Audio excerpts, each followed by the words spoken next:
I believe it would be all cash transactions, and it would be obviously a very leverage, and there will be not. I don't believe there would be equity raised initially for that transactions.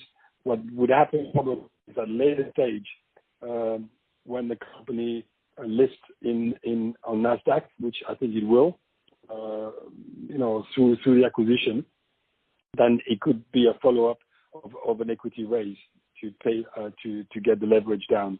But I wouldn't expect that to be immediately. So my take would be that it would be all cash, it would be highly leveraged, and then there would be an equity raise later on down the road. And do you think that the company has the support from the banks to do something like that? Because obviously your EBITDA is probably not going to grow, at least on a standalone basis, over the next couple of years, given the business. Yeah, but when you do an acquisition and you do a leverage, you actually look at you look at the combined pro forma. You don't look at it as one standalone. So on the pro forma combined, I would expect that there's enough in the pipeline, including growth, that would sustain a repayment schedule. So I don't see that being an issue. I mean, there's been more acquisition done in the past by other companies in technology where the leverage was very, very high, especially in private equity. So I don't believe that's necessarily an issue. I mean, I remember doing the leverage buyout of onsemi when I was there, part of Motorola with Texas Pacific Group, and the leverage was one-time sales.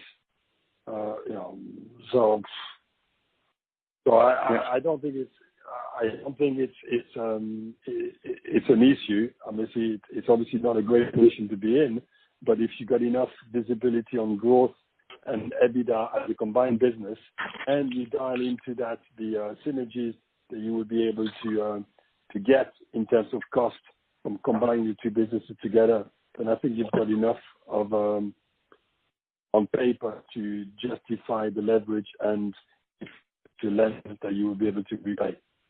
It wasn't an issue at Admel, and so it could have been done in Admel. You just saw it didn't get done at the end for other reasons. But from a leverage standpoint and from a loan standpoint, that wasn't an issue at the time.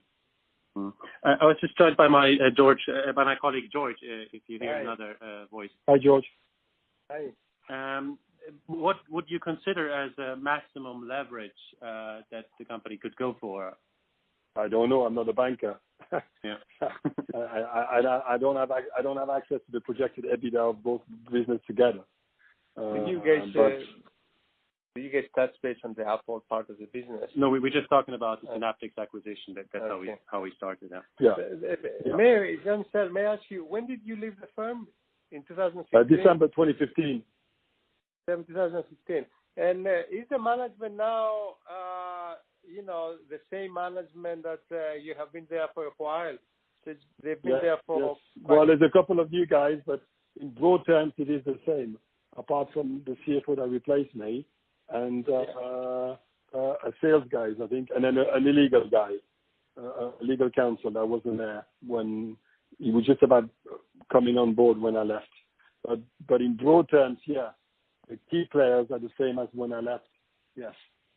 Okay. Now, may I ask you, look, we try to get our heads around, right? Did the management, at which point the management got surprised in the way how fast Apple moved in terms of recruiting people, engineers from Dialog, and Apple deciding to bring things in-house? Because I mean, we do not know the story for a long time, but at least it seems for the last 12 months, effectively things have accelerated. And we try to understand, does the management know they don't say the truth, or they were surprised? Well, I think it can only be the latter, because the first one would not fit with the governance of the company and the integrity of the board, which I believe it is pretty straightforward there.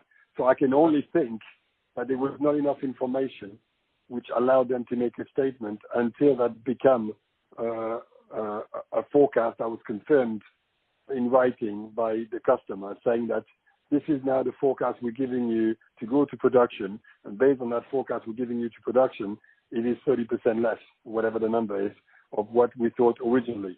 So I think that was the confirmation